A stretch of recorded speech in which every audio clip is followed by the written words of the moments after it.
Welcome to This Week in Money. I'm Jim Goddard. Today, Ross Clark from chartsandmarkets.com runs down the major markets.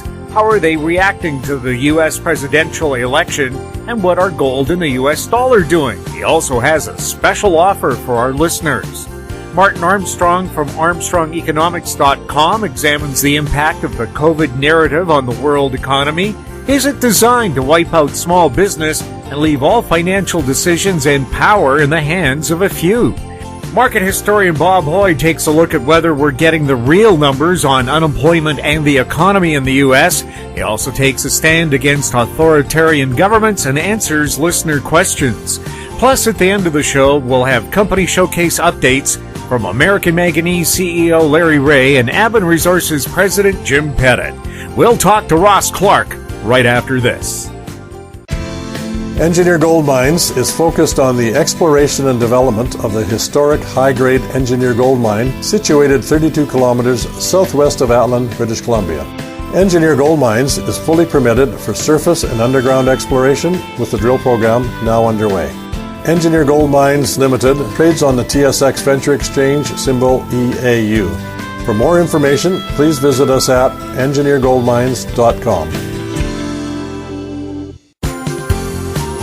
Welcome to This Week in Money, the source for market opinions. Here is Jim Goddard. My guest is Ross Clark from chartsandmarkets.com, where you'll find insightful market commentary and timely technical analysis. You can find him on Twitter at ChartsByRoss. Welcome back to the show, Ross. It's a pleasure to be back this week. With an uncertain end or result to the U.S. presidential election, what has that done to the markets? Well, I'm non-political. I just try and take a look at my chicken scratches up here on my charts and figure out, are you into a position where you can analyze it and come up with a reasonable means of identifying tops, bottoms, turns, and this one was just a textbook. Doesn't matter if we go. We were talking about this a week ago. When I go back and I look at election years, go back over the last 50 years, you find in all but two instances that the market sold off into that mid-October to mid-November window, and you look for it to decline. You take a moving average, in this case a 50-day moving average, and once you're down 1 to 4% below that, which happened a week ago Friday, you then look for an oversold reading on the relative strength.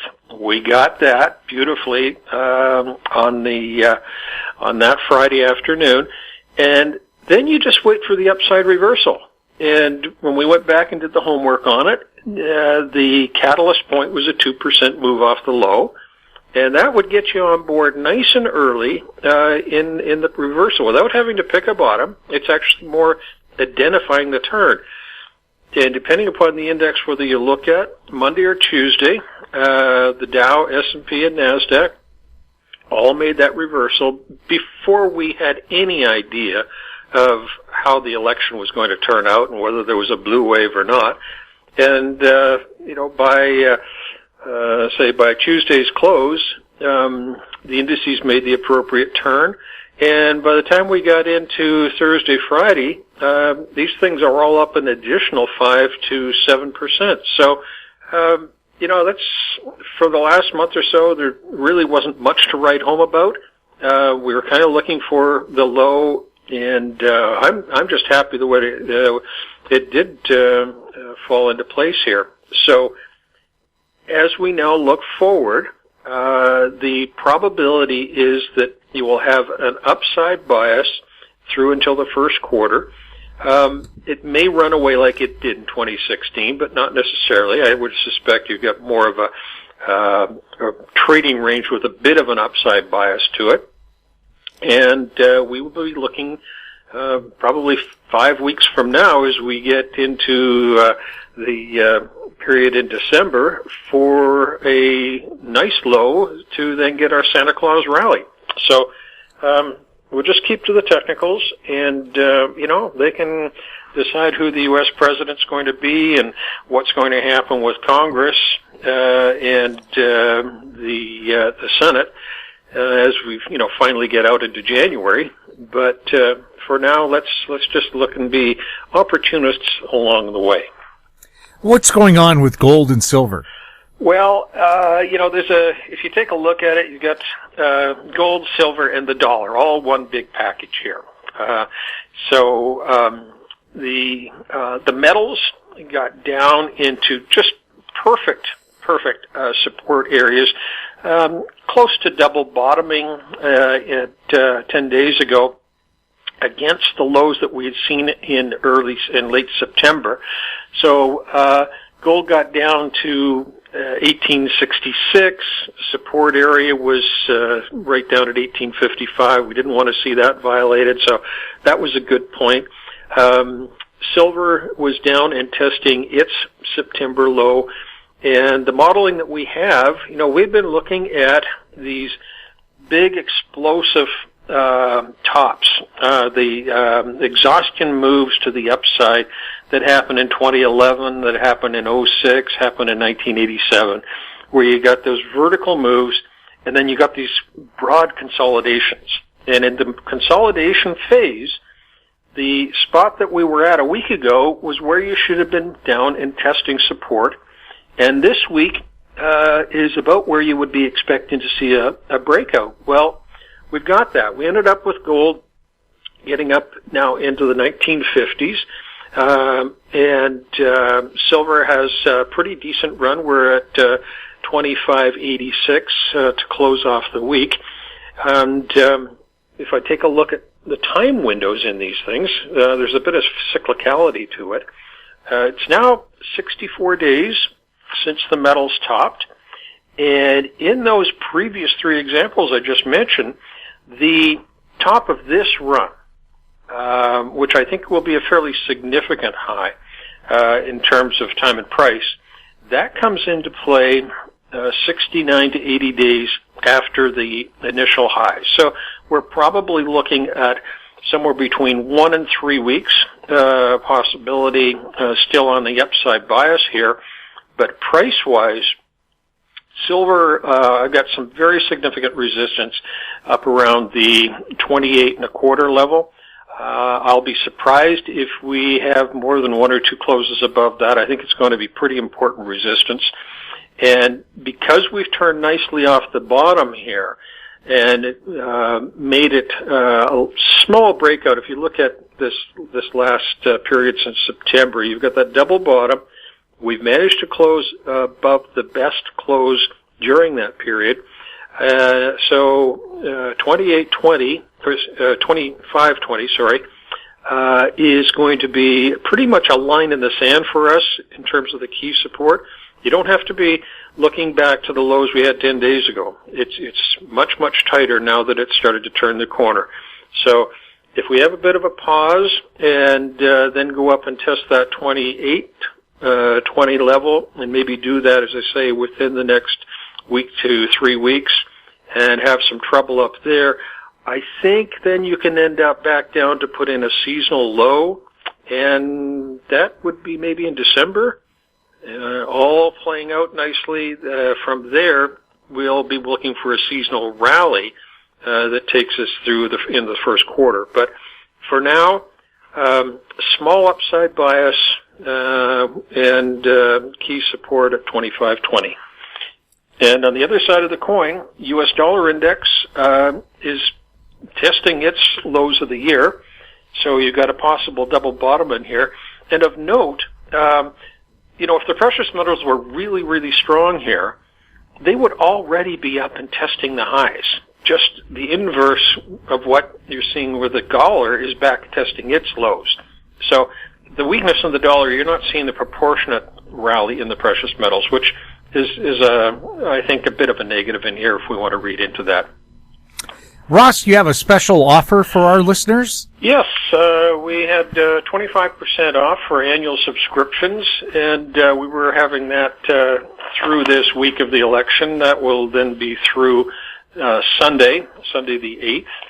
And if somebody wants to take out a shorter-term outlook and review of our service, we do have a short-term offer that is good for the 2-month stretch to the end of the year.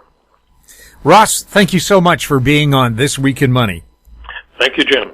My guest has been Ross Clark from chartsandmarkets.com. You can also find him on Twitter at ChartsByRoss. Coming up, Martin Armstrong next on This Week in Money.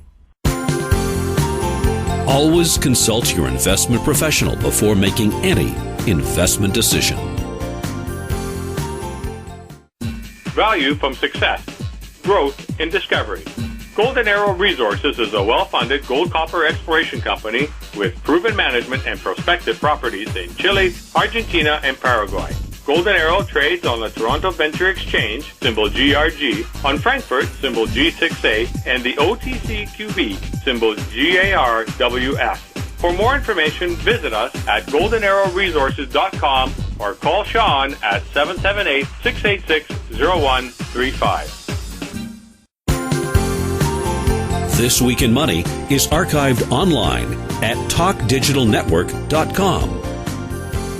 Welcome back. My guest is Martin Armstrong, founder of Armstrong Economics, available online at armstrongeconomics.com. He's speaking to us from Florida. Martin, welcome back to This Week in Money. Well, thank you for inviting me. Martin, how's your book doing? Manipulating the World Economy, the Rise of Modern Monetary Theory, and the Inevitable Fall of Classic Economics. Is there an alternative? We're going to go into a 5th printing. It just keeps selling out all the time. The other book we have on the cycle of war, I just finally got the sample, and that came in, actually November 3rd. So I'm not sure when that's going to be out in stores and everything, but hopefully soon. I think they delayed it because I gave it to them back in May. And I think because it's got Bill Gates and George Soros on the front, I think they ended up delaying it till the election was over. Where can people buy your book? Or books? You can buy the electronic versions on our site. The physical books, I think, Amazon sold out right now. Maybe they'll have them up again before Christmas. I'm not really sure. It looks like the Trump administration was expecting this mass voter fraud, and we're hearing they may have used blockchain, embedded watermarks, and other identifiers in the legal ballots. What are you hearing? I can't verify that yet, but I mean, look, there was a guy that got caught down here in Florida trying to register 400 dead people for Biden. They just found 21,000 people in Philadelphia who were dead voting for Biden. I just published on our blog the whole list of people who are dead voting in Detroit for Biden. I mean, our computer projected that Trump should win, but as in the report I put out, we said, look, this is a 50-50 situation, and it's going to be razor thin. That's what the computer was showing this time. As compared to 2016, it showed clearly that Trump would win. And that was even after they stole 3 million votes from Bernie to give to Hillary back then. So, I mean, they've been pulling this stuff for a long time. But when you're in a situation with a razor-thin situation, then, these mail-in ballots are a problem. We're hearing President Trump actually won, but his win's being cloaked with massive voter fraud and fake news. Is this likely to lead to extreme volatility in markets between now and January 20th? Probably. I mean, people don't realize, the real voter fraud here has been that the Democrats have not been forthright in saying what their real agenda is. And what you have is, we posted what Nancy Pelosi herself came out and said that held the House, and they're going to crush the virus. they are doing the same identical agenda that's going on in Europe. And these people over here in North America, we're used to freedom, and that's gone. Just take a look at what's going on outside. This agenda is coming from basically from a number of parties, but the lead promoter is the World Economic Forum. And I'm not saying this stuff from a conspiracy theory. I mean, I was even invited to, Schwab's grand opening of his movie in New York City. I mean, so I've met these people. I mean, I know I've looked in their eyes, and I think they're some very, very serious, devious people that we're dealing with. And I posted also on my blog his video, and it's 8 predictions for 2030, and it starts out nothing. You'll be happy. You'll rent everything. And then it says in there also the U.S. will no longer be a superpower, that it will be shared by other nations. This is their agenda. This is George Soros, and he was the 5th largest donator to Hillary. This time, if you look at it, he split his thing. He's got a son now as a philanthropist who's never held a job, basically, but now he's got $1 billion to be to donate around. And so he's actually the one over here face-to-face with the Democrats. And I think between the two of them, they may end up being the number one donator this time. And this is the Force's open society agenda. That's a one-world government. And if you look at the 8 predictions that the World Economic Forum is putting out, there will be no borders. This is what they're doing. I mean, if people, the problem with the press, and I just actually had an email from a friend of mine who's in one of the top 3 newspapers, and they were. It came down from above. They're not allowed to put out any stories about voter fraud. They're clearly just supposed to, support Biden, and they're beginning to realize that they're no longer journalists. And it's a shame, but they don't even understand why they're doing this. But this is an agenda, and this is why all the mainstream media is on board. I mean, Trump's performance being outnumbered basically 10-1, really, just about every which way from Sunday, is, I think, impressive. And you have to realize, I mean, Bloomberg dumped $100 million in Florida trying to buy a Biden victory. He lost. They put up $104 million to try and defeat Lindsey Graham. They lost. The amount of money that they have spent on this has dwarfed what the Republicans had, and they still have not created this blue sweep that they were claiming they wanted to do. And this is basically to put this agenda from the World Economic Forum on everybody. And you're going to see it in Canada, etc. I mean, just look over what Boris Johnson has done in London. I mean, I just posted a video of a nurse coming out, and she took a screenshot of actually how many people have COVID in the hospitals there. 3. Yet you're locking down the entire world, the entire economy. I mean, I used to live in London. I mean, I've seen videos from friends. I mean, about 1/3 of all the small businesses are gone. And this is going to knock out the rest. And this is what they're talking about. Oh, we're going to create all these jobs. It's for the green jobs because they're destroying everything else. And it's very dangerous. I mean, in my view, I'm not just making this stuff up. I mean, just watch the World Economic Forum. It's just like a 10-minute little clip. You will own nothing. This is communism 3.0. We keep hearing the U.S. may break up. Is it possible this division amongst the people is the result of massive voter fraud that's been going on for years? Yeah, I think so. Look, the difference is this is not really a Republican versus Democrat. I mean, all my life, okay, fine, if you were a Republican and Obama won, it was all right, big deal, and you went about your life. Jimmy Carter, you went about your life. It was no real big issue, all right? This time, they're talking about structural changes to the United States, hacking the support, ending the electoral college, everything they possibly can do to change what the country was originally about. I mean, the reason communism never really took hold in the United States is because people fled Europe to come here. And one thing I agreed with Karl Marx is that he saw the British system of long lease.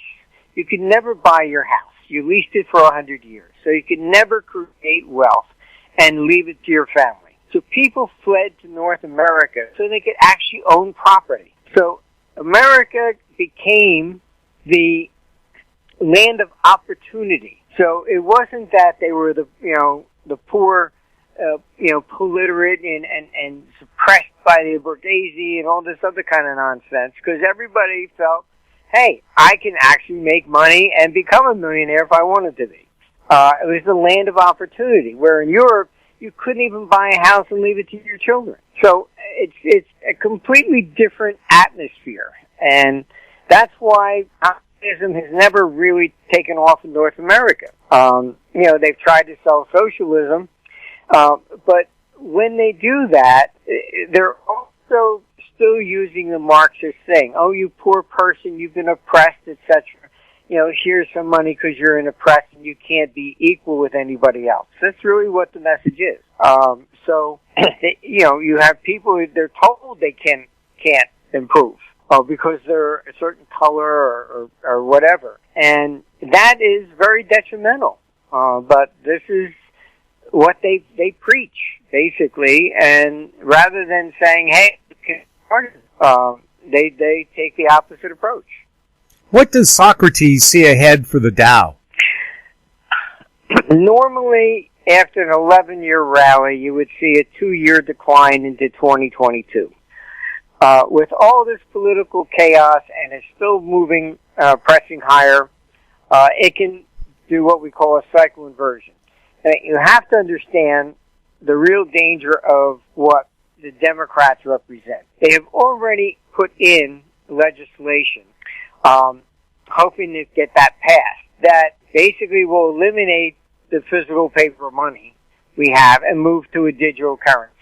Now, the main reason they want the U.S. to do this is because as long as they're going to push the digital euro through, and people then can't hoard paper money. So the only other alternative is to hoard U.S. dollars. And about 70% of all the dollars are hoarded outside the country. Because the U.S. does not cancel its currency like Europe does. So if they can get the U.S. to adopt a digital currency, then all that money around the world becomes canceled. All right, and then they're thinking that is the way to force everybody to the bank, and it's a very dangerous situation. So the question then becomes, what's your alternative? It may be equities for large chunks of money, where maybe take delivery of stock certificates and somewhere along those lines. I mean, gold has its place. The question is, they also know about that. I mean, you can't hop on a plane with a suitcase full of gold bars or $20 gold pieces. They're confiscated. There was a woman just from Canada came into the United States, I think, with $30,000 in gold, and they took it. So you're going to need something of just that. It's looking to really move capital or to hide it or just get it out of the bank so that the government really doesn't have complete control of it. And I'm not talking about tax evasion or anything like that. It's when all your money's in the bank, basically they can do whatever they want with it, and they do. But this is also part of the system where the bond market is collapsing. The European bond market is basically really, they've destroyed it. So what we're looking at there is they realize that they're not going to be able to sell bonds going forward at negative rates. So they've just issued this Euro bond, which is the first time a bond to be issued by the European Union, and was well accepted, but it paid a higher rate, slightly more than a bond. So from Germany. So I mean, they can't deal with the debt problem that they have. So the idea is that if they cancel the currencies, they're also going to make the debt. I've been, consulted on this. I've been arguing for at least converted to a perpetual bond at 3%. The other side, which is coming from the World Economic Forum, is basically what he's got in there. You'll own nothing. So they just basically confiscate everybody's pension funds, everything. And you'll own absolutely nothing, and everybody will just get a welfare check every month. That's it. Does Socrates see a stronger or weaker U.S. dollar between now and Inauguration Day? Very choppy, most of this stuff. I mean, even gold will probably go up into next week and then back off. I mean, as we have, this election is so up in the air. And they went up to the Supreme Court yesterday. The Supreme Court ordered the Democrats to respond in Philadelphia, that they've been blocking Republicans from even watching what's taking place. And besides that, they want to keep counting, do we need more votes? Let's print some more out. And I have a video of them actually filling out, blank ballot sheets. These are the people counting them. So I don't know. This is such a crazy thing. I mean, we forecast, and the computer said this is basically the most corrupt election in American history, and I think it's been spot on, but even beyond what I expected. We'll have more with Martin Armstrong when This Week in Money returns. Aben Resources Limited is a gold exploration company with significant projects in British Columbia and the Yukon, trading on the TSX Venture Exchange, symbol ABN, and the OTCQB, symbol ABNAF. Surrounded by world-class gold deposits and mines, Aben's 23,000 hectares Forrest Kerr Gold Project is located in the heart of the Golden Triangle in northwestern BC. For more information, visit us at abenresources.com. This Week in Money is archived online at talkdigitalnetwork.com. Welcome back. We're chatting with Martin Armstrong. Martin, gold and silver had a spike this week. Does Socrates see a move higher here during uncertain times? Into next week, yes. Then back off again. I mean, it's going to be choppy between now and January. And because we have a very stark difference. I mean, just look at all the lockdowns in Europe. And when Pelosi says we're going to crush the virus, she's looking at putting a full lockdown in America as well, which destroys businesses, and that's their objective. That's part of the reason why the Democrats wouldn't even look at giving a bailout package before the election to small businesses. They drag their heels on that. They don't want small business to exist. Why would that be? It's this idea that they're going to have, that the financial system is collapsing. They can't fund all these social programs and pensions, etc., that have been promised by all these states. I mean, just look at Illinois. I mean, the Supreme Court there ruled that they can't renegotiate the pensions, and they have just kept raising taxes, and the state's a disaster. And you have to realize that government has promised themselves such benefits from pensions. None of us in the private sector can get that. I mean, I have a friend whose mother was a school teacher in New Jersey. She's got lifetime health care for free for her and her husband. I mean, that is worth like $30,000 a year. So all these things have reached the point where they're unsustainable. So how are they going to get out of it? And the way they see of getting out of this, unfortunately, is taking Schwab's idea of crushing the economy and moving more towards a total authoritarian system. I mean, I've been back and forth meetings in Brussels for probably the last 5 years. And I mean, you can see the train coming down the track. And I think it's gotten to the point that they realize that this is it, and But instead of taking what I've been suggesting, I think they're going to go with the Schwab thing. And as his video says, you'll own nothing and you'll be happy. How is that possible? That's communism. This is, if you just look at what Boris Johnson is doing in London, a complete lockdown again. And what he's doing, he's giving 80% of what you used to earn during this lockdown. So that's the guaranteed basic income. Then if you look at what they're doing in Australia, once you accept that, then you must also accept all the other regulations, vaccines, etc. If you don't, your money supply is cut off. This is what they're doing. How can they do it? Look, they got the guns. The only way we're going to ever be able to restore our freedom is if the police and the military wise up and turn against these people. As they at least did in Russia, when Yeltsin stood on the tank and he said, don't fire on people, so the Russian government fell. But if they had fired on the people, it would still be there. Canada and the Canadian dollar, what do you see ahead there? Same thing. We're looking at very choppy markets as things go back and forth between now and January. Trudeau made a phone call with all the European leaders just before the U.S. election, and he's on board with them. So you got the same problem coming up there. Could we see a surprise move in interest rates, especially in the mortgage markets? Eventually, yes. Right now, I would say, lock in whatever mortgages you can for as long as you possibly can. Rates will go up. The private sector rates will go up.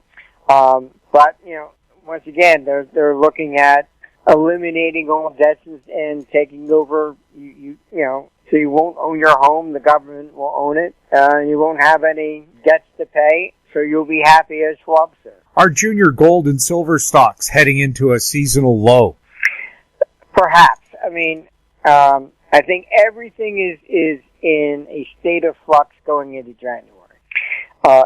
We're looking at a commodity rally into 2024.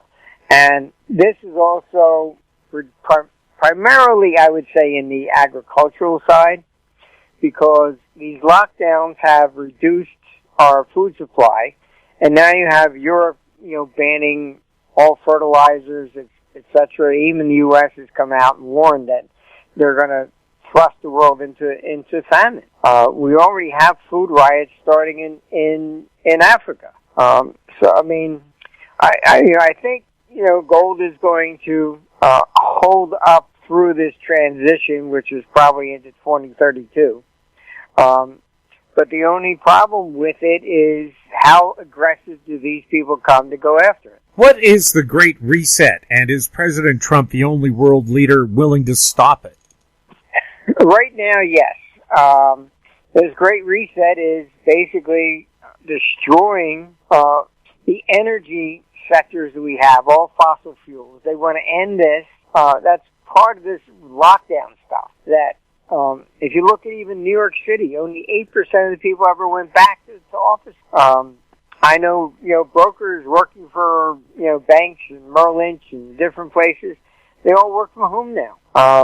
So our commercial buildings worthless. Our release came up and they dropped it, a third of the price just to stay. So it's getting to be quite dramatic, but we can see a very significant move between now and 2022.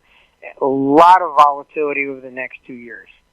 And that's going to take place regardless of who wins. If Trump retains the presidency, he will stand up against these people. And I get so many emails from around the world saying they never thought in a million years that they would actually be cheering for you as president. But they are, only because he's the opposite of what they have throughout Europe.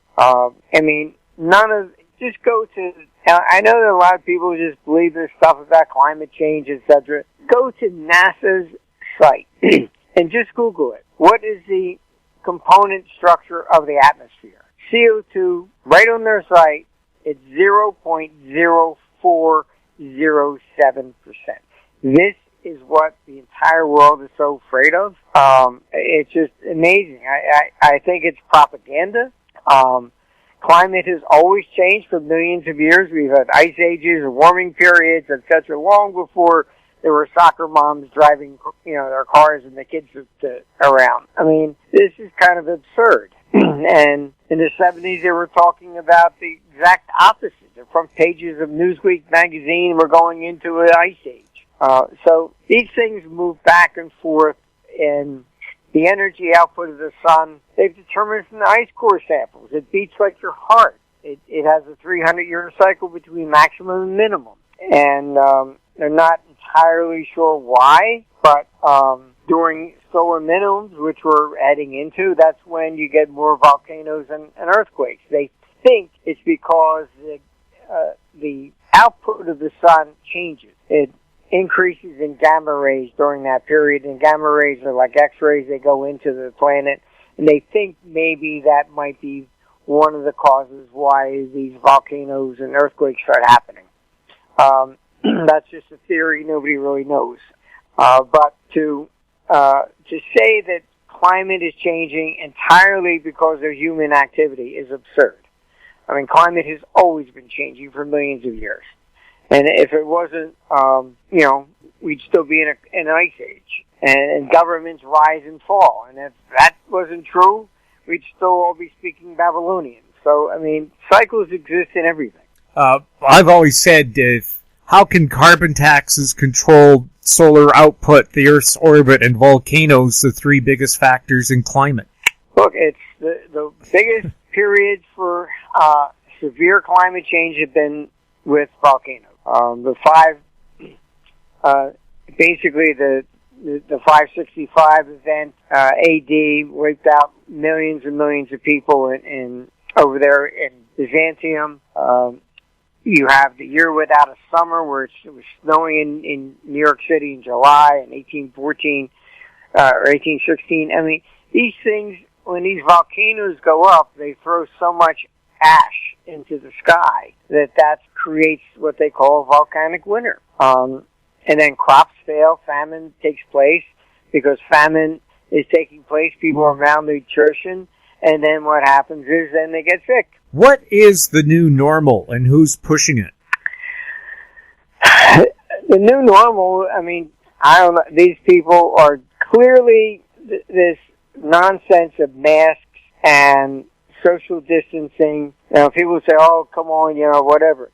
Look, I bought a box of the masks right from Amazon. Just read the front cover. This will not prevent any disease. It's ridiculous. And you can Google when, Fauci first came out. Masks will not prevent anything. Yet, why is it in France they beat you and pull you out of a train if you don't have one of these masks on now? I mean, it's absurd. But, it seems to be more of propaganda, and by using this virus, if you look at what they're really saying, in London, no more than two people can even get together. This is to prevent civil unrest. It has got nothing to do with, protecting people. It really is insane, and it's mainly because they are changing this economy, and they're following this system of Klaus Schwab from the World Economic Forum. Is the World Economic Forum against freedom of the people? Absolutely. Look, I mean, what they are about is they look at us and we are the great unwashed. We're too stupid to understand what is good for us. They alone are the super intelligent people that can see what's necessary. And they put a clock up in New York City that says we have 7 years left to live. You can see it right when you walk out of the train station. 7 years to live. Look, I've published charts. You can go on newspaper.com. They've been saying this since the 1930s. Oh, we got 5 years to live. Oh, there's going to be 15 with water in New York City up to the 15th floor. I mean, these things have been, basically peddled around for so long. It's absurd. But they use it to terrorize people. And, if I don't do this, we're all going to die. I'd rather be dead than live like this. This is absurd. I mean, I went behind the Berlin Wall before it fell. And what they are creating is exactly the same thing. I went there with a friend of mine. His family had been trapped on that side of the wall. And his cousin, when we would be walking around, if anybody was near us, you would say, this is our wonderful Polish people. They take such beautiful care of us. And as soon as they left, she would, curse them out. They can't speak freely. We can't either anymore. You put on anything on Facebook or Twitter or YouTube, and they don't, against this stuff, and they immediately take it down. They've been, censoring, Donald Trump, saying that I think the election is a fraud. Banned. His ex-advisor Bannon has been banned on his podcast, taken off of YouTube and everywhere since the election. This is all part of what they do. I mean, and it was Lenin that said that the press was our greatest tool. And you got all the press, all mainstream media, 100% goose-stepping behind this, and that's it. Like I said, I know one journalist who just told me that they were instructed that no articles whatsoever about voter fraud. Period. No matter what evidence you have, forget it. It's not to be published. Does Bill Gates think he's the leader of the world? I don't know if he thinks he's the leader of the world, but look, his father was the guy that basically was in with the Rockefellers and started this whole Planned Parenthood. They're obsessed with population. And it's just come out, there's a vaccine that he's putting on in women in Africa, a vaccine against getting pregnant to reduce population. And he's come out, in India, he's been focusing on India and Africa because they have the largest growing populations. We have populations that are declining. Now, he's so concerned about this, yet he has 3 kids. The rest of us are only supposed to have 1. But he's, again, one of these super intelligent people that are well above us, and he's exempt from everything he wants to impose on the rest of us. But if you look at what this agenda is, it's Bill Gates with his vaccines, which I would never take in a million years. Then he's got his population control. He's against meat production, which is another one of the 8 things in Schwab's demo. And he says we're going to, eliminate meat, and once in a while you'll get it like a treat, like you're a dog. And then you have George Soros in here as well, and that is his open society. So if you take those two and then you take Klaus Schwab's communistic idea, and you just look at the video I posted, like I say, it's just the 8 predictions from Schwab, what the world's going to look like in 2030, and it's the blend of all 3 of them. How is the economic devastation looking that was caused by the COVID-19 narrative?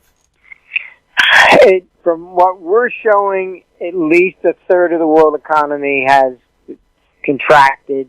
The unemployment they have created is over 300 million people worldwide. I mean, that's the population of the United States. What's the latest on climate change? It's just propaganda. That's all I can say. I mean, we're heading more towards cold periods. Just had a friend, send me an email. He said, you're not going to believe it, but you're right. It's snowing here in Thailand. I said, oh my God. You talk about the economic devastation. That is a classic example. They shut down the economy in Thailand, put people in the lockdown, all because of this virus.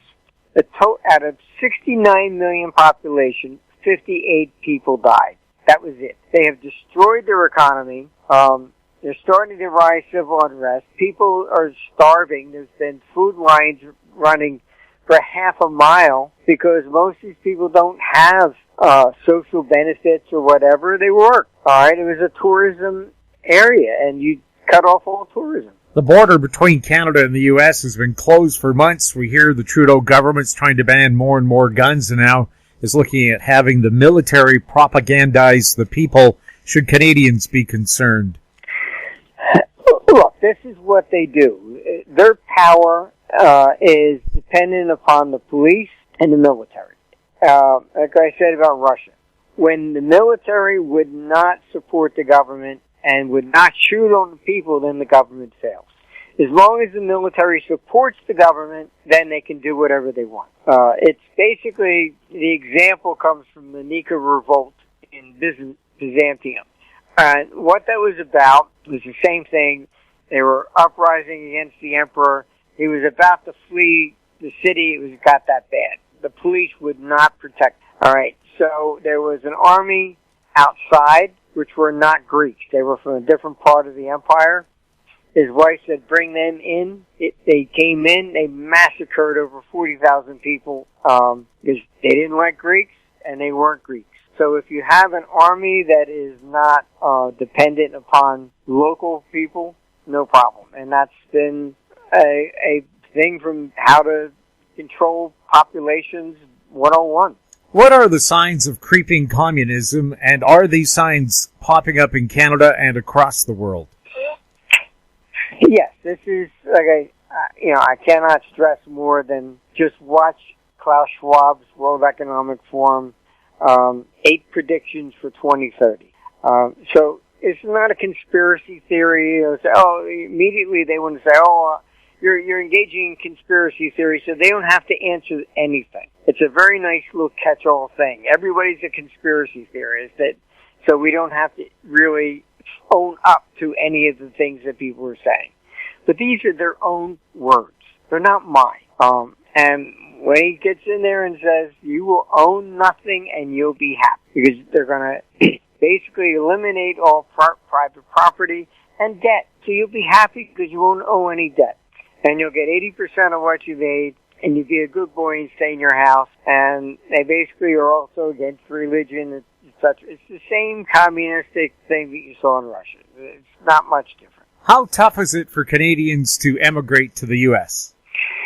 I don't think it's that difficult. I mean, certainly, at least up to now, you've been able to do so. If you had, I think you could even start a business or something down here or whatever. I mean, I would strongly recommend going south. Because if the U.S. is going to break up, kind of like Canada, I think it's going to be the North against the South. The same way as it was the Civil War, but this time it's basically more of the conservative people down south versus, so it's the blue states against the red states. Is Florida a nice place for Canadians?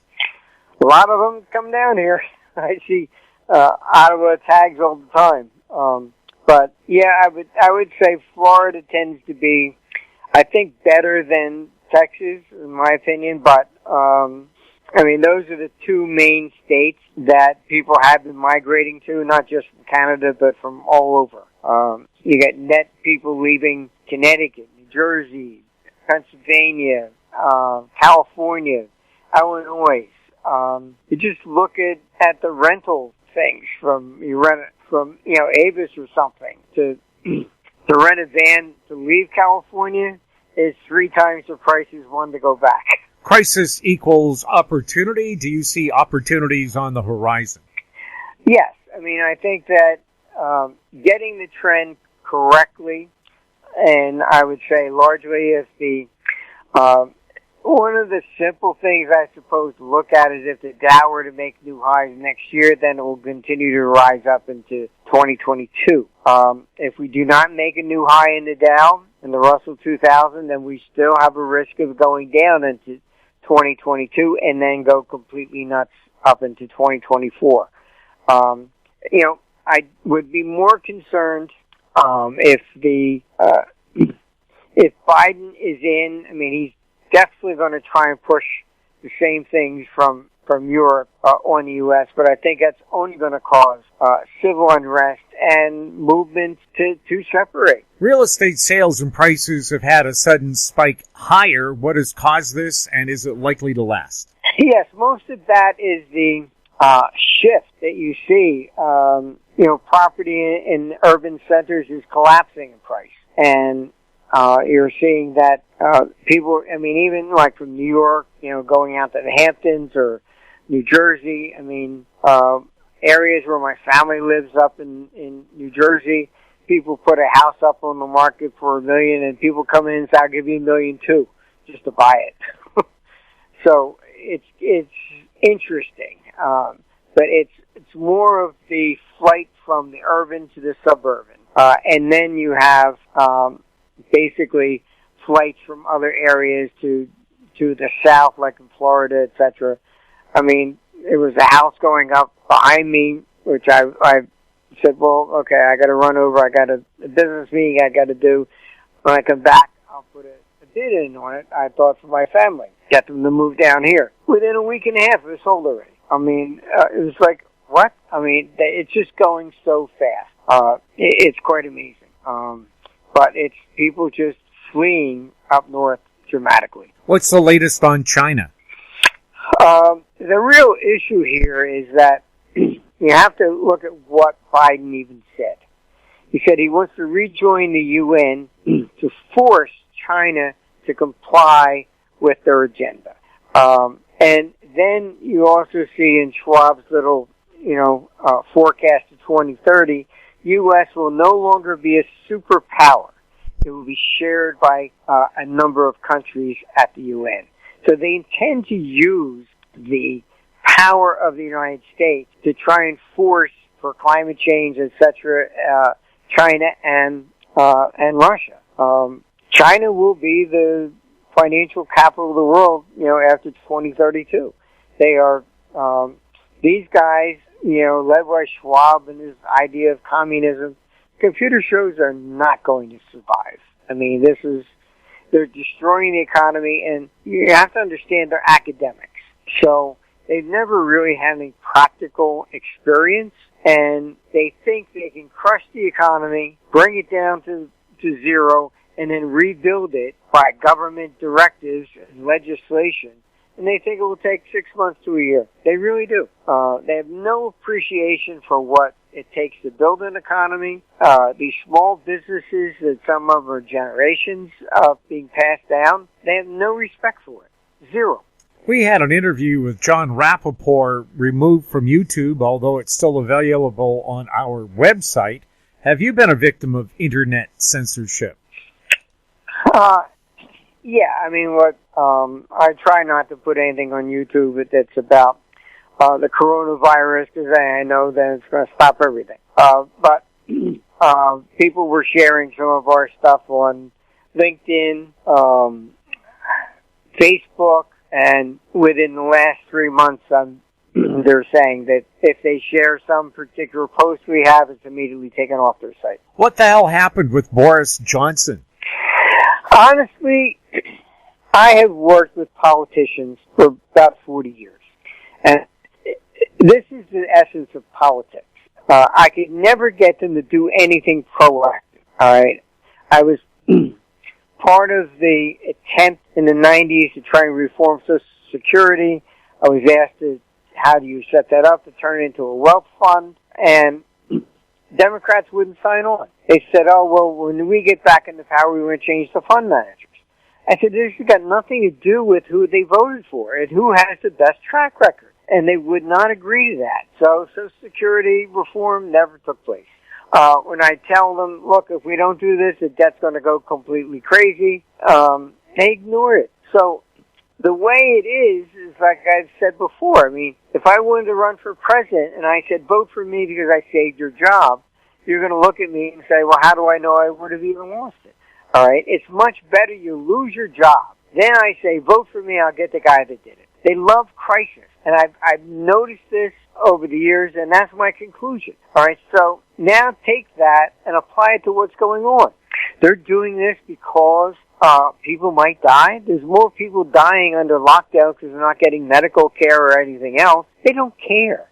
In my opinion, they have been bribed. And you got two characters with a ton of money, and that's Gates and Soros. And all of a sudden, Boris Johnson, who was all in favor of Brexit, postpones it, not interested. We'll get around to it. Europe, all of a sudden, they were saying before, you have to make this decision by this time, otherwise it's going to be hard at, oh, okay, don't worry about it, we'll just leave it alone. They've been bought and paid for. There's no other explanation. and just look at what he's doing to the people. You see the same thing from Macron. I mean, I've just got a video today. It will be up tomorrow. You really should watch it. I mean, the French police pulling people out of trains, beating them, kicking them, because they didn't have a mask on. I mean, you're doing this because you care about people? This is absolute tyranny. And this has got nothing to do with anything other than they have all been bribed. Merkel, the same thing. You've had her health minister come out and said, this is not a pandemic, but it's still locking down. She's ignoring all the evidence from her own party has come forward. No. So the only explanation is these people, number one, have no intention of worrying about running for election again. I've already gotten the piece. I published it on our blog. I got the internal memos already outlining how to postpone the next German election. They have no intention of standing for election. Period. This is it. Democracy is finished. They would not be doing this and think that they can stand up and run for election again. So if you're really a politician and you worry about, keeping your job, you don't do this to the people. So they've been paid to do it, and there's not going to be an election, and you'll see what happens. They will not have to stand for election again. The papers I got from Germany, which I publish, they basically are saying that you can postpone the election if it's an emergency, a health emergency, war, something along those lines. And that's what they're doing. They're turning this into a nonsense emergency. There's more, and I just published the nurse that just quit in London, and she shared this screen from internally, and it showed there was only 3 people with COVID in the hospital, and a total over 7 months, 70-some people died. That was it. And, they came after her because she revealed all that internal information. She said, I'm resigning, I'm quitting, this is enough. And, there have been more suicides than there have been people that died of some of this stuff. Why are leaders across the world locking down their citizens for a virus that's no worse than the flu and possibly doesn't exist? Look, this is all to push this great reset in. If you destroy the economy, then you get to rebuild it from scratch. And you wouldn't do this unless that was the agenda. This week on the Goddard Report, we did an interview with Dr. Stephen Malthouse, a medical doctor in BC, standing up against masks and lockdowns. He told us about the substantial health risks caused by wearing masks and lockdowns.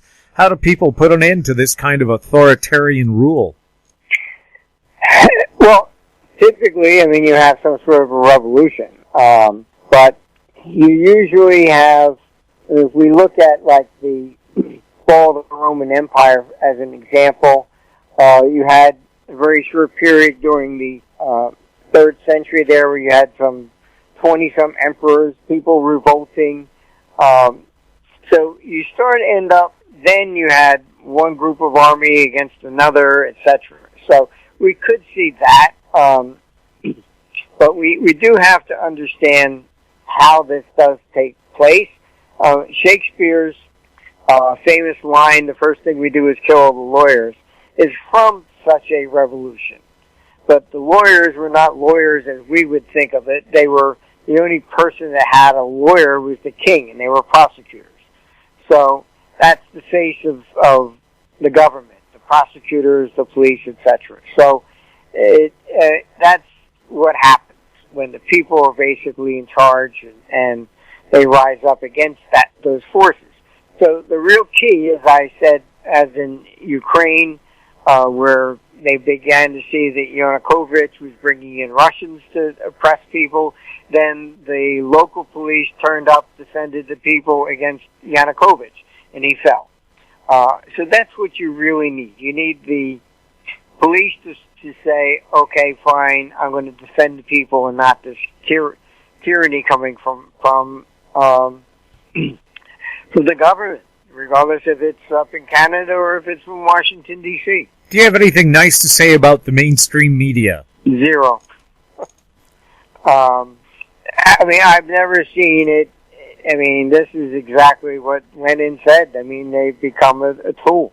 And I know some journalists that are good people, and they're not allowed to talk. I mean, there are starting to form secret underground groups where they're investigating things and feeding information elsewhere. But all the mainstream media have been bought and paid for. Same thing that you see with politicians. This is a major, major political movement, and they have been bought and paid for, and there's a lot of money to do it. Is the ongoing push for digital currency getting any traction? I believe in Europe they're going to do so at the same time when they're going to address the debt problems. But in the United States, the Democrats have already put in a bill to do that. Trump took it out of the last stimulus package, but without Trump, that's going to go through. Is one of the reasons why governments want digital currency instead of cash is so they can track every personal transaction and tax it? Yes, and that's why big tech is involved with government. If you look at what Schwab is saying, you will own nothing. That means eliminating debts. You'll be happy. All right. In doing so, there's no mortgages. There's none of this stuff. There's no reason for a bank anymore. All right. Every transaction, they will get a piece of the action on that, and that's why big tech is in here supporting this coup. The banks are not going to be really much left. Really, they're not going to bail them out anymore, and that's pretty much the end of the day. But if they eliminate physical money and putting all kinds of restrictions on any kind of a gold market, silver market, which they have also been doing in Europe, and then what you're going to see is that they think that their object is to get it. If everybody paid their taxes, whatever they want, they wouldn't have these problems. So to them, it's always us. When Christine Lagarde was the head of the IMF, she was running around threatening all these tax havens if they didn't turn over everybody, that they were going to be removed from the SWIFT system. And then they would not be able to buy or sell anywhere in the world. She even did that to the Vatican. Are we likely to see terrorism increasing across the world? I would say so, because largely if you look at what their agenda is to end fossil fuels, that would basically mean you want to bankrupt the Middle East. I mean, that's the primary thing they have. So I think what power would Iran have without oil? We saw a comment online that 60 to 70% of people are stupid. Your thoughts on that? That's generally correct. I mean, if you look at presidential elections, you'll see that most presidents win with only 51, 52, 53%. I think Obama was 51 something. And they pretend they have this vast, mandate from the people. They don't. All right. So there's probably 45% that always vote Democrat no matter what you show them, and 45% will vote Republican no matter what you show them. So there's probably only, I think, honestly, about 10% of the public that make decisions rationally. So if you look at the presidential elections, you only see 3 presidents that ever exceeded even 60%. And that was FDR in 1936, Lyndon Johnson after Kennedy was assassinated, which was probably a sympathy vote, and Richard Nixon, who promised to bring everybody back from Vietnam. Other than those 3, these great presidents that we have, they win with 50.7, 51, 52, 53%. This is not a vast majority. Where can people find out more about your book and Armstrong Economics? At ArmstrongEconomics.com. Martin, thank you so much for being on This Week in Money. Well, thank you for inviting me. It's always a pleasure. My guest has been Martin Armstrong, the founder of Armstrong Economics, online at ArmstrongEconomics.com. He was speaking to us from Florida. Coming up, Bob Hoye answers listener questions next on This Week in Money. Media recognition from Bloomberg, Reuters, recycling trade publications. Patented process for 100% recovery of critical metals, including cobalt, lithium, nickel, manganese, aluminum. American Manganese is focused on recycling lithium-ion batteries for electric vehicles. American Manganese trades on the TSX Venture, AMY, the US, AMYZF, and Frankfurt 2AM. For more information, visit AmericanManganeseInc.com or phone me, Larry Ray, at 778-574-4444. This Week in Money is archived online at talkdigitalnetwork.com. Welcome back. My guest is market historian Bob Hoye. He's the chief investment strategist for chartsandmarkets.com. We're going to be answering listener questions like we do every week with Bob, and also do a regular investment show like we like to do with Bob as well. And he has a special offer for our listeners. Yep, we've got this offer 25% off on the annual subscription, and we've had it on for a bit, and it ends on this Sunday, and we'd welcome people to take a look at the website. Bob, we have a contested election in the U.S. due to massive voter fraud. Has anything like this ever happened before, and what could it mean for the markets? Oh, yeah, it is massive voter fraud going on in key tight states. The Democrats thought they could get away with it, and fortunately with Trump, as when you need a pit bull, it's good to have one, and this will go right out till the end of the year, and they will find that Trump was properly elected as president. There's just so much adding up on this, and it's disgusting. Democrats have done this before, and one of the ways, and of course the Democrats accuse Republicans, but one of the ways to get distinct on this is that the Republicans always are requesting that each voter provide identification. And in every time it's proposed, the Democrats say no, they do not want voter ID. I mean, you have to have an ID to get into a bar. You got to have an ID to drive a car, but no, not for voting. And of course, you know why? It's the Democrats who wish to alter elections. Are we likely to see new all-time highs in the U.S. stock markets? Now, that is a good question, Jim. The stock markets are highly elevated, both in valuations way beyond norms. At times you've had tremendous rushes that have put our technical work up to the tilt level. My guess is that we're going to churn around at these highs for a while, and if somewhere the ongoing recession will then perhaps bring down not just the stock market, but also low-grade bond prices, because in a contraction it's difficult to service debt, and we'll soon see what happens there. Gold and silver have spiked up this week. What do you see ahead for gold and silver?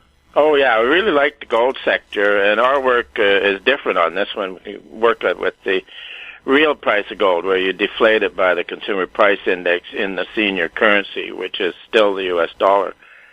And back in 2018, we noted the chart pattern on the gold real price and called for a bull market in the real price, which would then prompt a lengthy bull market for the stocks. That's what's going on there. Silver's a darling of certain type of speculators, and if we do go into a post-bubble contraction, silver will underperform gold. So we prefer the gold sector with the gold stocks, and the gold stocks will be good from the big ones right down at some time. Junior exploration stocks will do very well.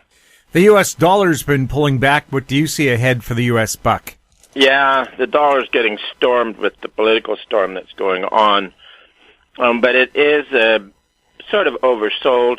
And the other thing, relying on history, is that when you do go into a post-bubble contraction, the senior currency, which is still the U.S. dollar, becomes chronically strong against most other currencies and most commodities for most of the time.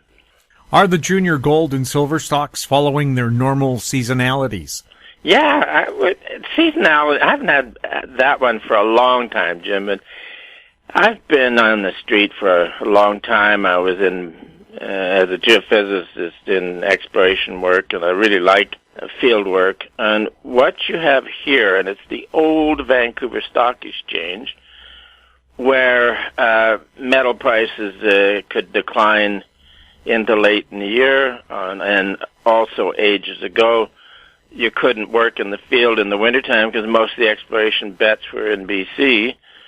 And so the typical thing was that about the middle of December, you made your little list of exploration stocks, and you would buy them through to the new year, because the other thesis was that not only no field work going on, but the promoters would take the Christmas period off. You're not going to promote stocks during Christmas. So traditionally, the seasonal time to buy exploration stocks was in the Christmas period into January. And let's be bold and say we can look for that. Any weakness in the juniors then would be a good time to accumulate something. I'm going to write that one up for one of our letters here soon. Is the Canadian dollar tending to move in sync with gold and silver? Yeah, it sort of does. When you've got commodities going up, and sometimes when commodities go up, gold and silver goes up, and with that, the Canadian dollar would go up. But Canadian dollar has had some good innings over the last while, with with some rallies into the summer on industrial commodities and also the agricultural commodities. But it's higher than you can justify with the mess of a government we've got federally. With all the money printing going on, could we see booming gold and silver markets next year? This is a long-standing tradition, is that a lot of gold and silver bugs look at the Federal Reserve or the Bank of Canada. Let's just stay in the States, the Federal Reserve, and look at their reckless behavior, and then automatically assume that every reckless printing of money by the Fed is going to drive gold and silver up. But if you look at history, you'll get a decade where during Fed recklessness, like in the 1970s, it all went into commodities, inflation, wages, and gold and silver. And then the gold bugs learned that, and they don't understand and incorporate the fact that in another decade, such as we're in now, or have been in, is where the Fed has the same ease and the same recklessness, but the public chooses not to speculate in gold and silver or commodities. They choose to speculate in stocks and bonds, and we call them a new financial era. So it depends where we are. So what I'm going to stay with is that the gold's real price will continue to rise, and that will feed in better profitability in the gold mining business. How deep of a recession could we be in in Canada? Well, I think it could be quite severe. The giveaway on the recession was that in summer 2019, the U.S. yield curve inverted, where short rates rose higher than long rates. And we have the charts on the yield curve back to 1857. And there's one rule that derives. If the curve inverts, you get a recession. End of story. The recession started in the U.S. in February. I think the fast hit was, of course, due to the COVID flu promotion.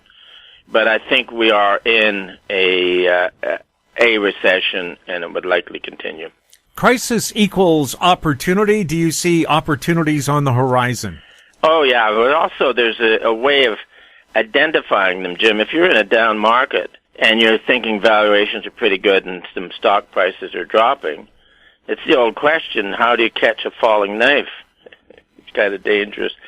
So our technical work is very good at identifying as you approach the bottom of a falling market, and then also equally as good at as prices get overbought and overspeculated in. So, yeah, our trading side is always looking for opportunities in the market. How are the agricultural markets looking?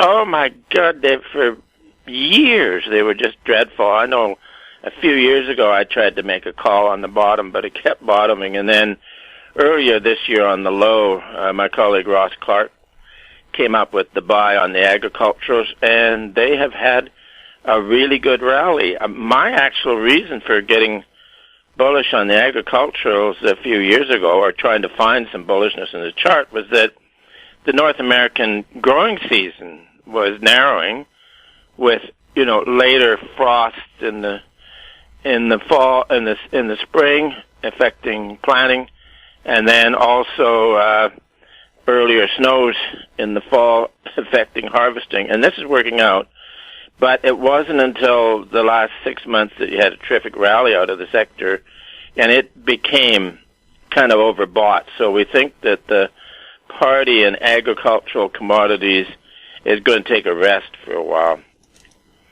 Real estate sales and prices have been picking up in Canada, especially here in Vancouver during pandemic lockdowns. What could be causing this? Oh, there's a huge shift going on where, particularly in the States, where Democrats run cities have been they've allowed extreme violent riots to destroy downtown shops and sectors and even burn up police stations, which is absolutely unheard of. We haven't had the same riot and property destruction as Canada, but what's going on is, particularly in the States, where you've seen people downtown in these Democrat cities, it's now a very unpleasant and perhaps in sometimes even dangerous place to live. So they're moving out, and this then has put an unusual bid into the outlying regions, and that was also behind the bid in lumber, which went from $250 up to $840. Now it's back down to the 400s, but nonetheless, there has been some unusual patterns developing in residential real estate. When governments turn authoritarian, at what point do the people wake up and rise up? Oh, that's would have been one of my favorite subjects. I've called them benign popular uprisings. And I've traced them all the way back to ancient Egypt, 6,000 years ago. And it's very simple. In ancient Egypt, the governing classes lived well. And if you went through a period of improving harvest each year, the locals lived well.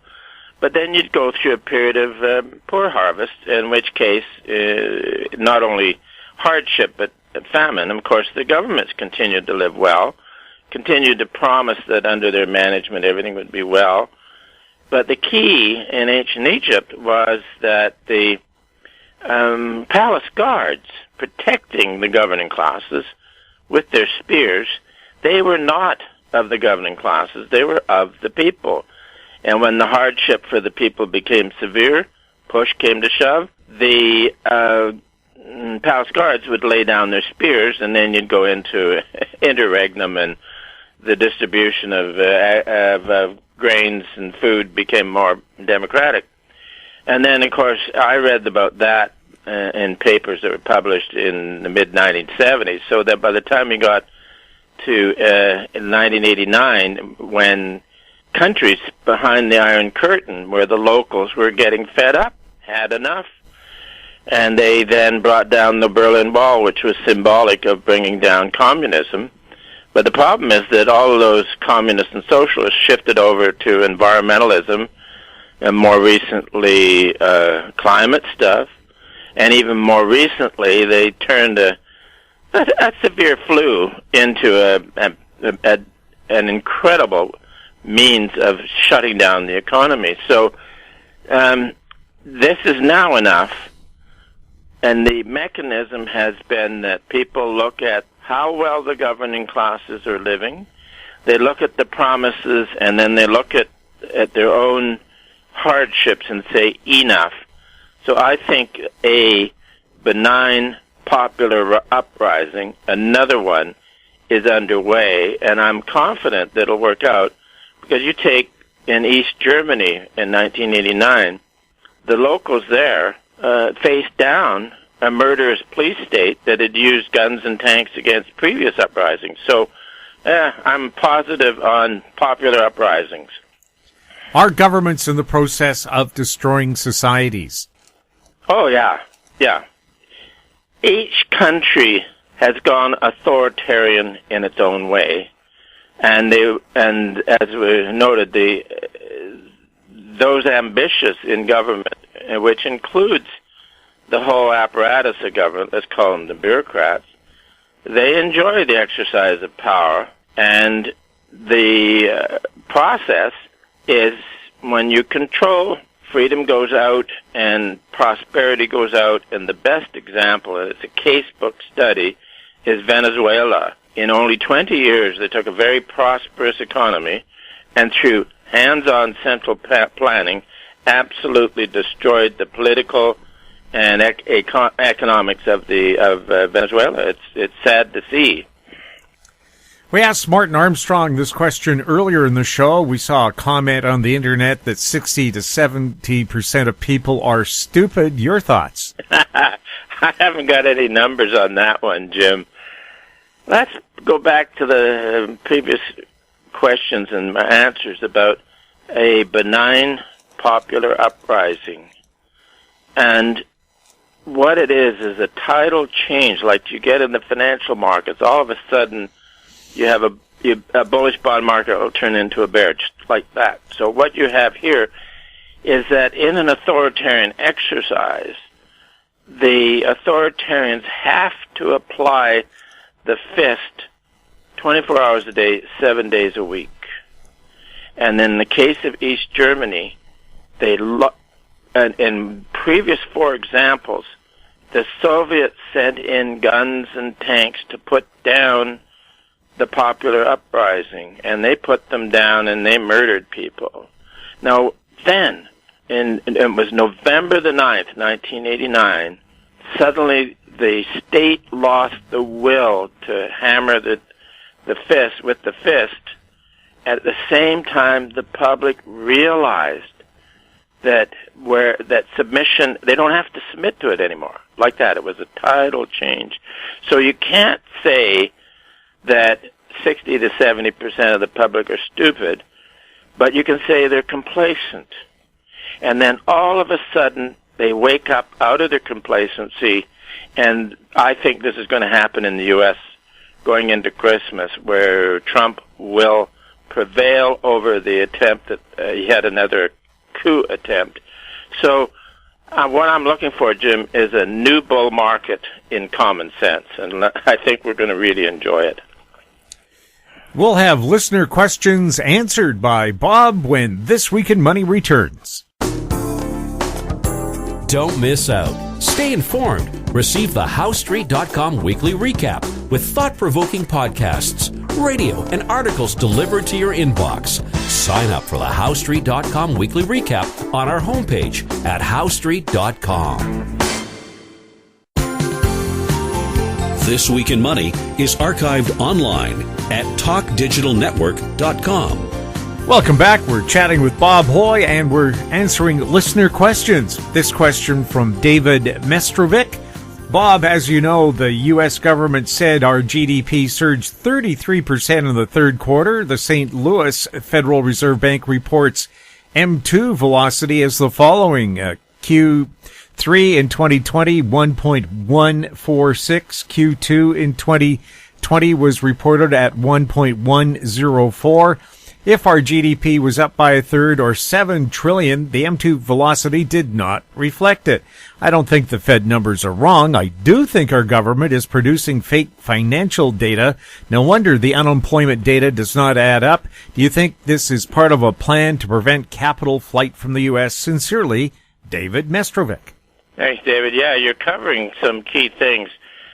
This year-over-year way of calculating GDP, and you got an absurd number like minus 33% on the way down and then plus 33% on the way up. It's not good reporting. And then it's very appropriate to look at velocity, because where the central bank, let's call them crazy central bankers, are always willing to push out credit, their form of credit, it doesn't hook up.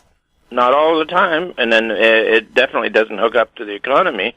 But if you're in a world where people want to speculate in financial instruments, that's what's happening.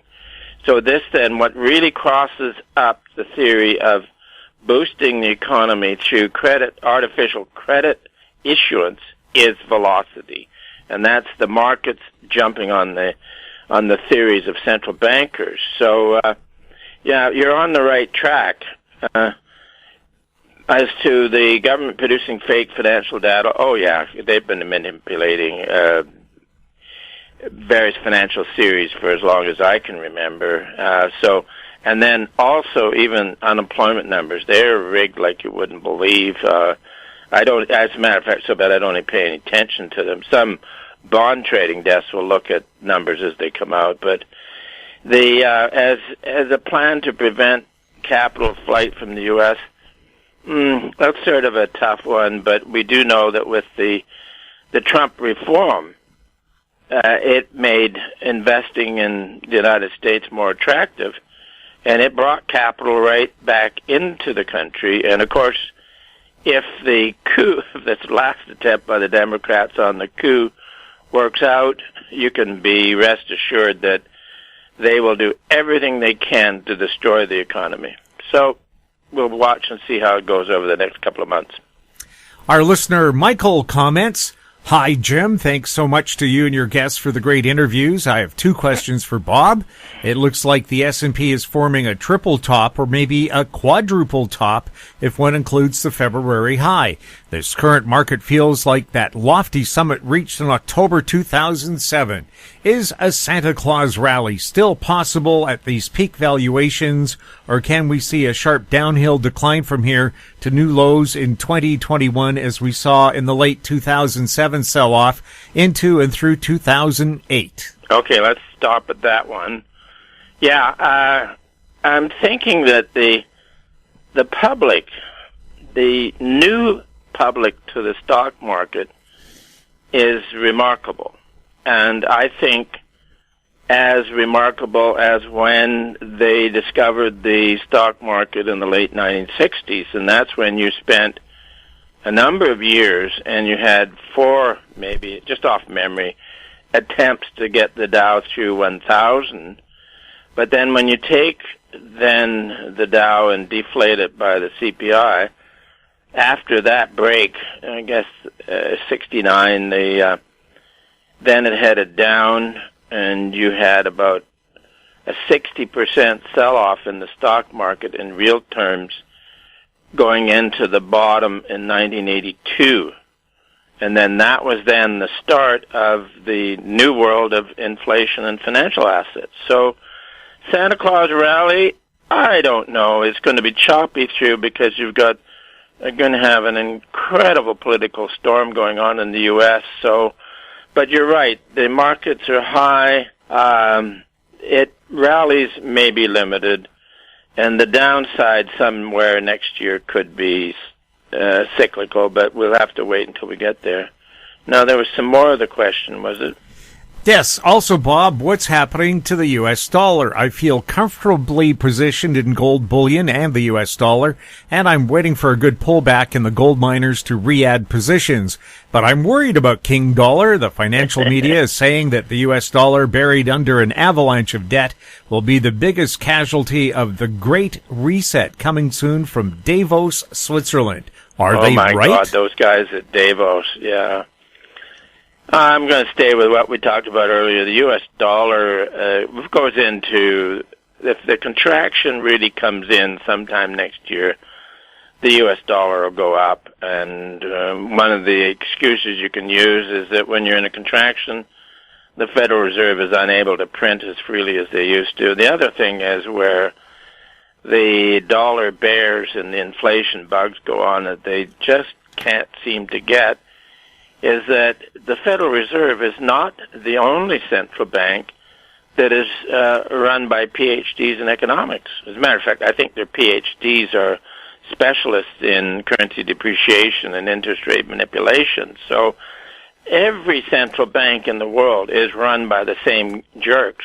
So why would that U.S. dollar be worse than any other currency? And one of the reasons why we think the U.S. dollar or the senior currency goes up in a post-bubble contraction is that most of the debt in the financial mania is contracted in U.S. dollars and is due and payable in U.S. dollars into New York. And that then is a massive short position of U.S. dollars. So we'll stay with the old observation that the U.S. dollar, once the contraction starts, will be chronically firm.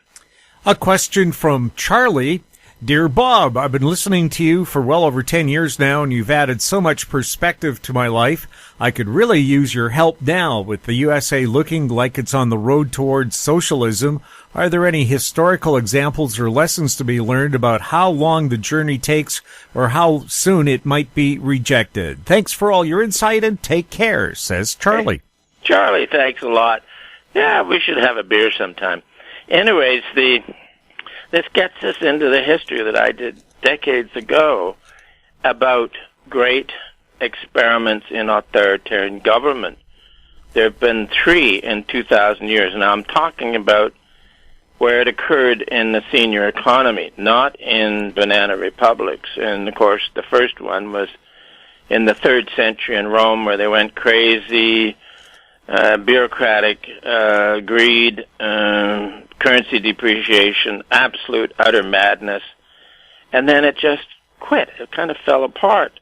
Then the next one began about 1500 when all of the gold and particularly silver bullion came over from the New World, which started a huge expansion in business. And then, of course, the governments in their authoritarian ways, and that was then Spain, was the senior government.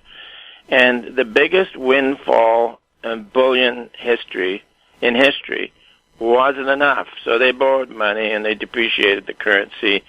So you went into around 125 years of this unrelenting authoritarian experiment where the church was corrupted and all the things. And then the public, and this is key, the public, again, looked at the promises, looked at how lush life the state and church enjoyed, and then started a reform. And it's best followed in England in the early 1600s, where the middle classes had become not just prosperous, but also independent in their thinking, and started what turned out to be a great reformation. So my case is that we're in the same thing, where the extremes now being registered in Canada and the U.S.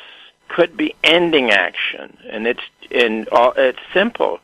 It's just too much in your face and in your wallet government, and folks say enough and take measures to shut it down. And if the folks shut down communism in 1989, these Democrats in the U.S. and liberals in Canada, they're just a bunch of cream puffs. So all it takes is a strong change in public opinion. So I'm looking forward to it. Thanks for the question. And a question from Denis. It's spelled D-N-I-S, so of course in Canada we pronounce it Denis. Was inflation in the 70s caused by the coming of age of the baby boomers? They were forming households, buying houses, furniture, etc. Today the boomers are all out of boom, so can inflation still take hold? Yeah, that's of course the standard description of inflation, which is runaway prices for basic commodities, cost of living, and all that sort of stuff, which in the 1970s really became distressful because for most people you couldn't keep ahead of inflation. So it became the bugbear. But no, the change is coming, whereby the standard tricks of the central bankers no longer work, and the contraction is the key thing. And we'll just point out that every great financial bubble in history, of which this is perhaps number 6 of the classic ones. The first one was 1720 with the South Sea bubble, and it peaked 9 years after a big boom in global commodities, the old inflation things. And then this is the same thing as you move ahead. 1920, in when our rate of inflation in the U.S. peaked in 1980 or 81, it was up to 14%, just off of memory. Now, in 1920, U.S. rate of inflation got to 22%, which was horrendous. Then all that global speculation in commodities crashed, and then 9 years later, you had the fabulous bubble. And from then, the point to be made is that following each great financial bubble has been deflation of everything. And that's the way it's worked for 300 years, and I don't see anything that's going to change it here. It should be understood that in the 1929 bubble, the U.S. Fed provided ease all through the crash. In the 1873 bubble, as it started coming down in the fall, the Treasury system provided all kinds of accommodation and cash. So the attempts by the central bankers to reflate just don't work at some point. So next year is going to be particularly interesting year. Bob, can you remind people again about your special offer? Oh yeah, it's 25% off of the annual rate, and that is good through until this Sunday, November 8th. Do we say close of business on Sunday? Does business ever close anymore?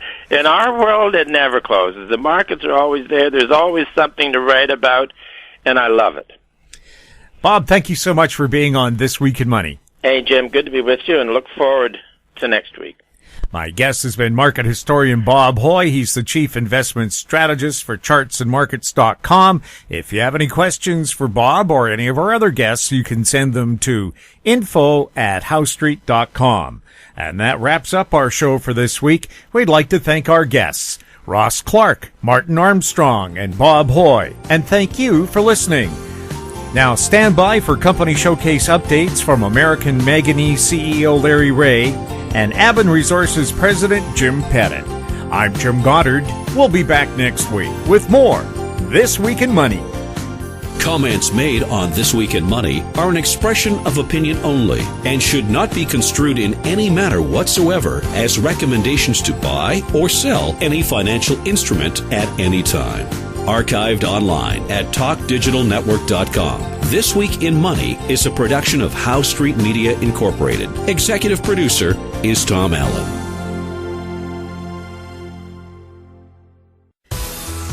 Welcome to Company Showcase, an advertising feature on HoweStreet.com. I'm Jim Goddard.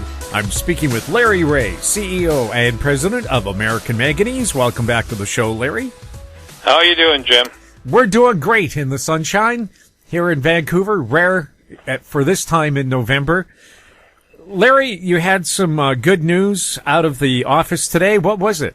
It was excellent news, Jim, and it goes to show that our hard work is starting to pay off. You know, we were the first to register patents, which was ultimate of importance to us, and that was done last year.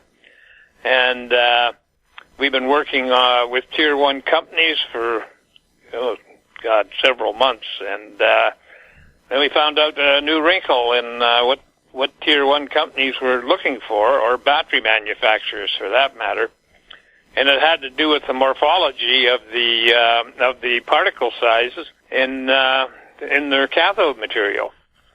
And that was news to us, and, without doing that work for the Tier 1 companies, we'd have been in the dark, because it's very secretive, what they do on the battery side of the manufacturing side of the business.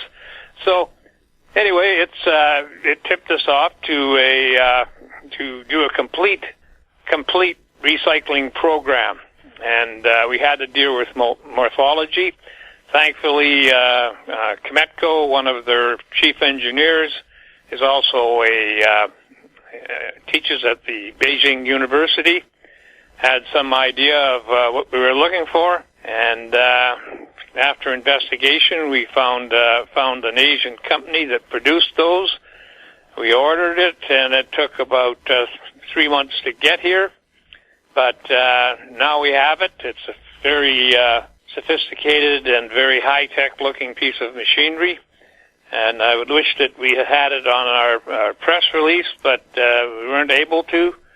And but we will be attaching it to this podcast because it's a unique-looking piece of machinery, and actually it comes in 4 different parts. So I would advise everybody to click on it. They can go to the Recyclical site and see it there.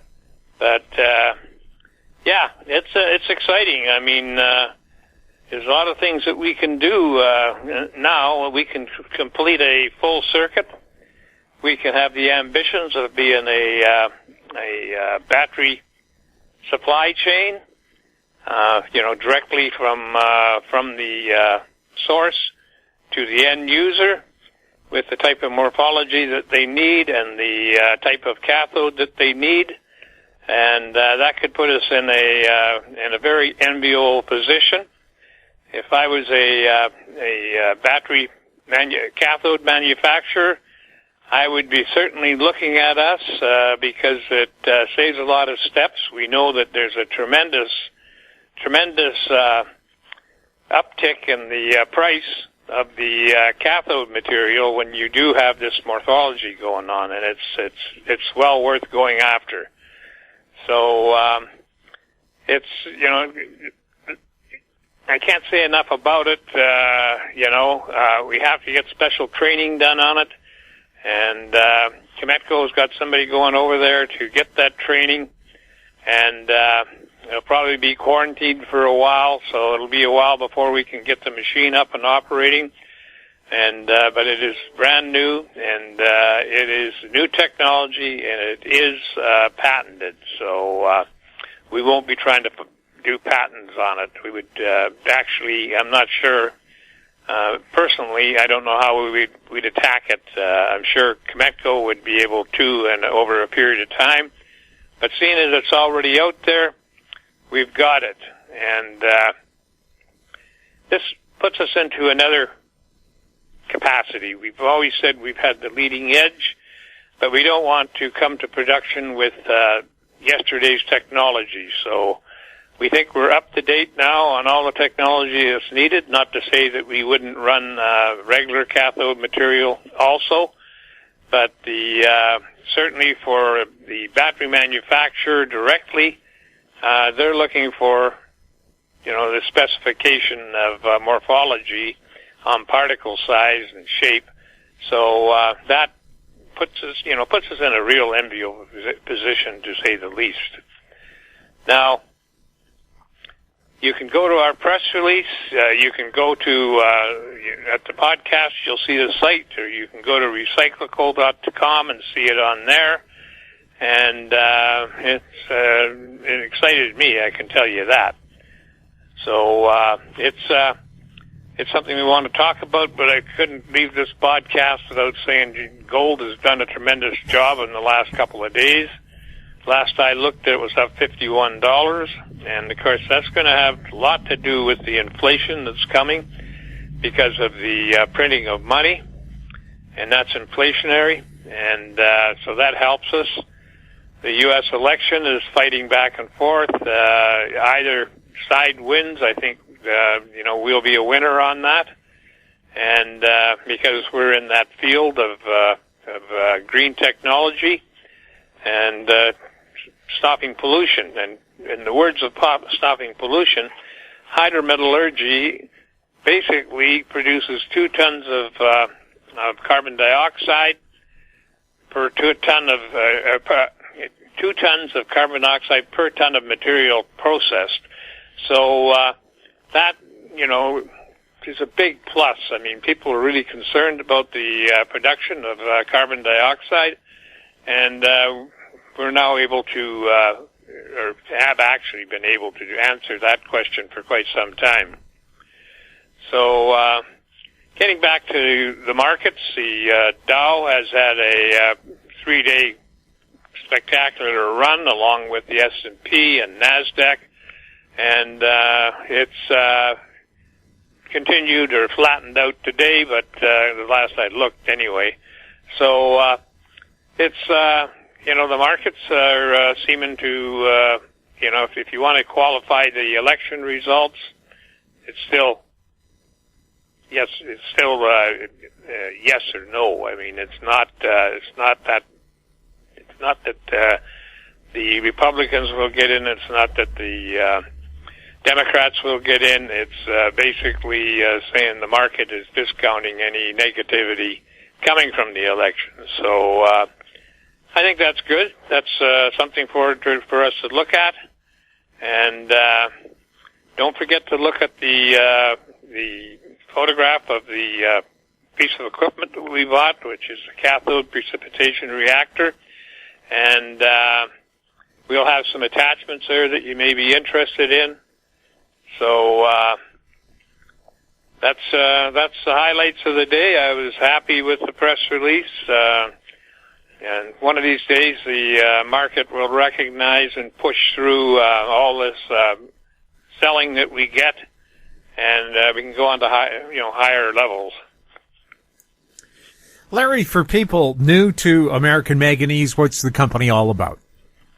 American Manganese is a critical metals company that developed a process for treating very low grades of manganese in the U.S.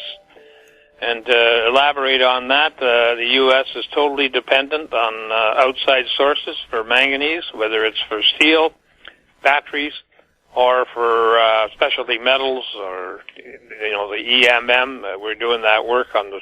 We'll be starting that work on the stockpile, and so it's moved on. We took that technology as a cornerstone of our recycling technology, and we've got, as I mentioned earlier, 2 patents on that. And, we just got to keep rocking and rolling and stay ahead of the pack. And I think we're well ahead of the pack now. We've got the solutions, the capability of developing the solutions that are in front of us. And so that should make everybody happy.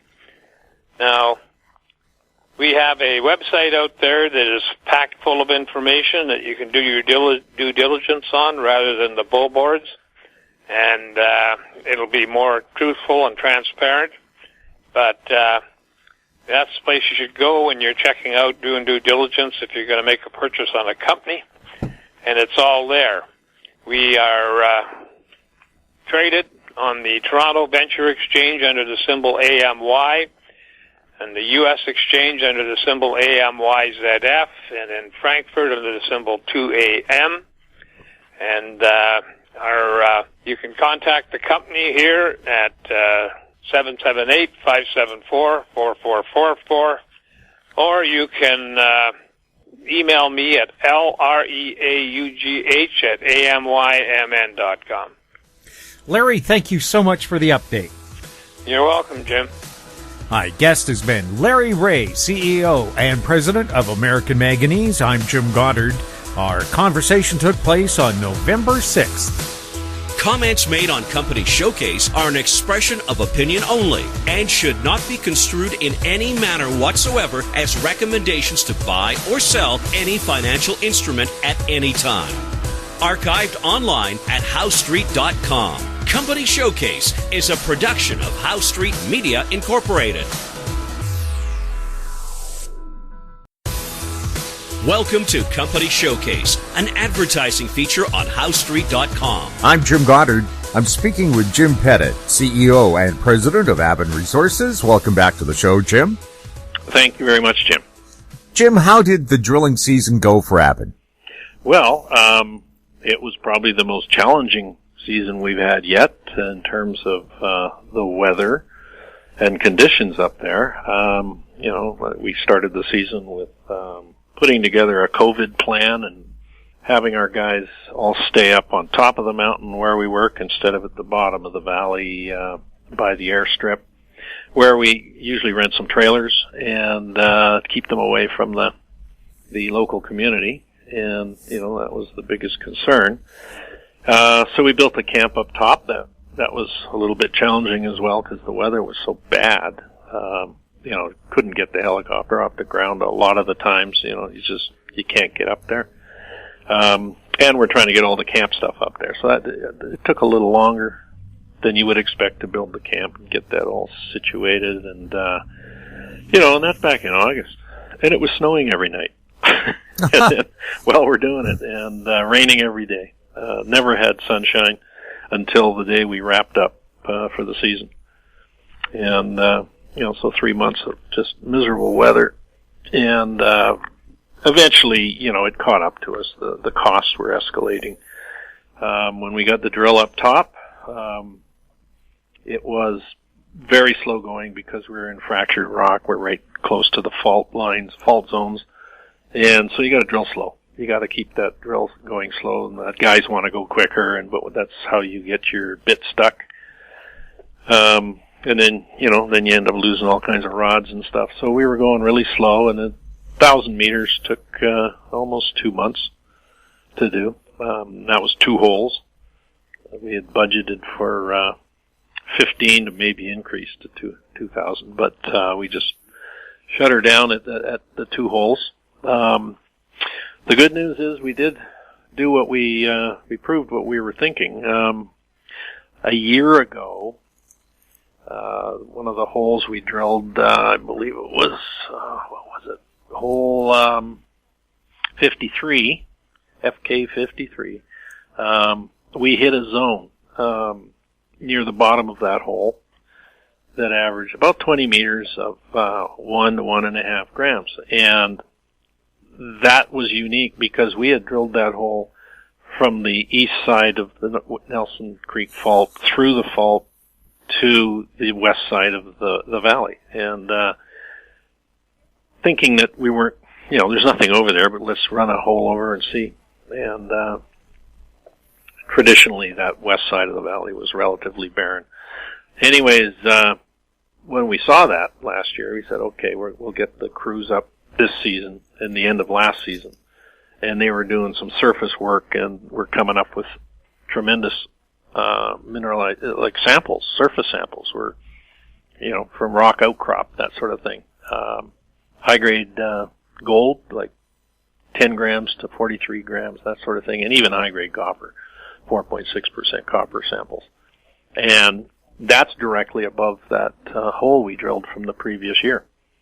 And made us think, okay, maybe there's a zone there that's mineralized. And so this year's drilling was to test if there was anything there. So we put the rig, the pads were built right where the high-grade mineralization was on surface. And we were drilling down through slightly a easterly direction. And yeah, we did hit the zone. Like there is mineralization there. What we hit was relatively low mineralization. It was a significant intersection and width of, I think it was up to 30 meters. But about half gram. But also it sporadically mineralized all the way through. And, that's now got our attention because that's what we were trying to do. It would have been nice had it been the same grades as the north boundary zone because that was just to our east. And, but didn't happen. But I think what we did do is we achieved what we were setting out to do. That side of the valley is mineralized. And, and that would make an intersection of about, a couple hundred meters from surface down to last year's hole. And, that's a pretty good achievement. So we're now looking at it, how does that connect to some of the drilling we did much further south, down to the south boundary and the south of that even. We did hit some good mineralization, and that is slightly west of the Nelson Creek, but it's a, kilometer and a half south. So that's got us thinking about next year now, and all's good. All is good. I was just glad to get through that season because it turned out to be extremely expensive when you break it down by the meter drilled. It was very, very expensive. All of this action's happening in British Columbia's Golden Triangle, right? This is all up in the Golden Triangle. Yep. And as far as what do we do now is we are looking for another sustainable project that we can get into. I've got a number I'm looking at, and it's not to give up on the Golden Triangle. We want to supplement it because Golden Triangle gives us a good 3-4 months of the year, and we want to fill in the balance. And there's a couple of projects we're going to review right now. Jim, for people new to the company, what's Aben Resources all about? Well, it's gold exploration. Very good time to be in the gold business. And, as far as where you can find us, the TSX under the symbol ABN, the OTCQB under the symbol ABNAF, and the Bourse Frankfurt is E2L2. And for more information, where should people go?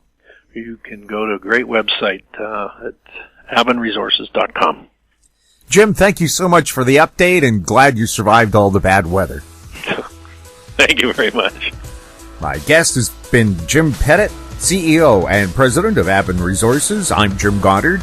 Our conversation took place on November 3rd. Comments made on Company Showcase are an expression of opinion only and should not be construed in any manner whatsoever as recommendations to buy or sell any financial instrument at any time. Archived online at HowStreet.com. Company Showcase is a production of How Street Media Incorporated.